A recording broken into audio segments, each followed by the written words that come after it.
Assalamu alaikum wa rahmatullahi ta'ala wa barakatuh. Yan uwa ai fartajen bidiyon ga ai lakin. Hakan yana sa duk bidiyon da muka azo kai sauran gani shi. Ina so in kawo muku kaɗan daga cikin abubuwan da ke faruwa a Faransa ko menene muhawarin wannan abin. To na farko dai muhawarin wannan zanga-zanga ta Faransa da kuke gani ta kici ta ki canyewa. Muhawarin ta kasashen mu na IAS suna muhawarin ta. Mu kuma alhamdulillah ma ba yace mun ci godiya ta muke yi. Mu sun yi muna mu kuma tuwon kishi yaran ko yake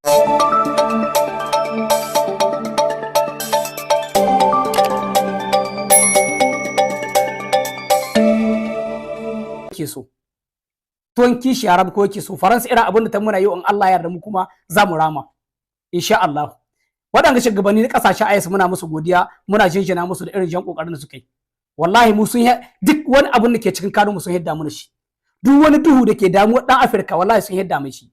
Ba wai ƙasashen mu ba, waɗannan ƙasashe sauran makwabta da kuke gani sun yi shu wallahi ba su da yanda za su yi ne. Amma duk ƙasashen Afirka babu wanda ba sha IAS yau. Sannan za na gaya muku akwai wani rikici nan da kuka gani aka tusa samuna wanda za na faɗa muku menene mu ware shi.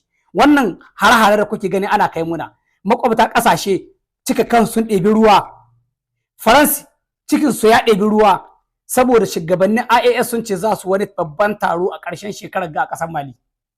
Wannan taron yana ɗauke da bayanin ne da yawa, yana ɗauke da abubuwa da yawa masu muhimmanci. Abu mai muhimmanci na farko wanda yake ɗauke da shi shine za mu tsammanin cewa insha Allahu a ƙarshen wannan shekarar, wannan taron na ƙarshen shekara za mu ji labarin kuɗin IAS bi iznillahi cikin wannan taron na ƙarshen shekara insha Allah wanda za a yi a nan ƙasar Mali. Don haka dole ne ƙasashe makwabta cika kansu ɗauki ruwa. Faransa tun da aka yi kurita tun da aka fara kurita ta Mali ta Burkina Faso kayan ai ta Niger tun da aka yi wa'annan kurita ƙasar Faransa ba ta ki lahiya ba. In kun diba ku gani yanzu cikin shekara biyar ƙasar Faransa an yi prime minister biyar aka yi. Cikin shekara biyar sun yi prime minister biyar. Waɗanga da annan suna educate ɗin wajen demokrasi. Eske akwai ta can yau. To kuma menene makasudin prime minister har suka kai biyar. Faransa dai ƙasar Faransa tana da ɗimbin bashi wanda ba ka zato. Ƙasar Faransa na nan da shi. Wanda bashin ya sa duk prime minister kin da aka ɗauka aka zo ya zamna ya barakunta ya da dibin yana za a yi wannan bashin a hidda shi ya kasa a hidda shi aga bai iya ba a sa wani. Har aka zo wannan lokacin har yau aka zo wannan lokacin da muke ciki shi bashi na ta karuwa na shi kai tunda kuma Faransa ta zo ta ɗauka dukiyar da gare su suna zuwa suna taya ma suna kai Ukraine ana faɗa da Rasha. Sun kai sojoji an kashe sun yi mi ba irin abin da ba su yi ba. Yan Faransa suka gano cewa ku talaucin ma ya yi musu yawa sannan kuma ana ɗauka sauran dukiyar da gare su ana kai. Kuma za ni ba ku wani ku sani kawai masu ganin cewa ƙarya na aka yi Faransa ba ta ɗaukar dukiyar mu. Yau za ni ba ku wani ƙiyasi kaɗan. Ƙasar Faransa ba ta da jinariya a cikin ƙarƙashin ƙasar ta.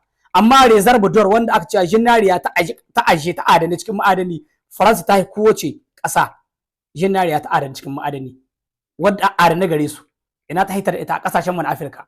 Da haka ƴan uwa ku yarda kun san da cewa kai ka sani ni na sani kowa ya sani da cewa suna unhwani da mu ne a makasudin kuma baƙaƙen turawa da muke tare da su. Su ne ga gwada masu paske ba a cin gari yaƙi sayar ɗan gari. Baƙaƙen turawa da muke suna gwada musu hanyoyin da za a bi a zo a ci. Saura aka aikashe mu raba da su yanzu da wannan ta barke ina suke ba su watse ba. To Allah ubangiji ya ƙara nisanta mu da su. Da haka ina gaya muku ƴan uwa baƙaƙen turawa da muke tare kun ga duniya ta yi muku wa'azi ba ku saurara ba. Malamai sun muku wa'azi kun ki saurare yau duniya ta annan tana muku wa'azi. Na duniya kuma dole ku saurare ta.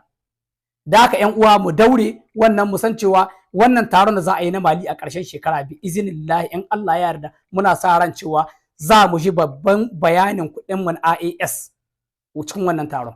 Haka muke tsammani ga Allah kuma haka ne in Allah ya yarda ko shi an muharin wanga yaƙe-yaƙen da kuke ganin ana samu na akai muna hari na akai muna hari na paske idan aka bari wannan lokacin ya zo ganin akai har yanzu dai za a ƙara wata hasara. To saboda haka nan na yasa ko ina ataki yaƙi ƙari a ƙasashen ga uku na IAS. Kowace ƙasa ƙasashen ga uku na IAS kullum kana ji an ce an kai hari wuri kaza. Mutanen gaba ba su ƙariya. Kamar nan na aka aiho sai kace cin ƙasashen mu na aka aiho ƴan ta'adda. Ku kuwa fa ƙasashen makwabta. Inda dai ta'addancin gaba dan abun mu na kai mu da shi ba. Me yasa ƙasashen makwabta waɗanda ke goyon bayan turawa suka zama na lahiya lau? To inci yana da kyau ka nemi inci ko a mutu ko ayare. Kamar yadda wa'annan shugabanni suka dage suka ce sai incin su sun samu incin su. Muna so duka ɗan ƙasa na kirki ya goya mu wa'annan shugabannin baya. Kuma in Allah ya yarda an zo ƙarshen wahala bi iznillahi an zo ƙarshen wahala komi yana da ƙarshe. Wada duk waɗanda muka yi ba mu ta Rwanda ba, ba mu ta Angola ba. Yau waɗannan ƙasashen su aka kira ƙasashe waɗanda suke irin tsabtacin ƙasashe. Yau duk Afirka babu ƙasa wadda ta yi Rwanda capital mai kyau. Kuma babu ƙasar ta yi faɗa irin ta Rwanda da Angola. Duka waɗannan ƙasashen yau sun samu lahiya. Don haka mu daure ƴan uwa insha Allah mu ma za mu zo ƙarshen namu. Assalamu alaikum.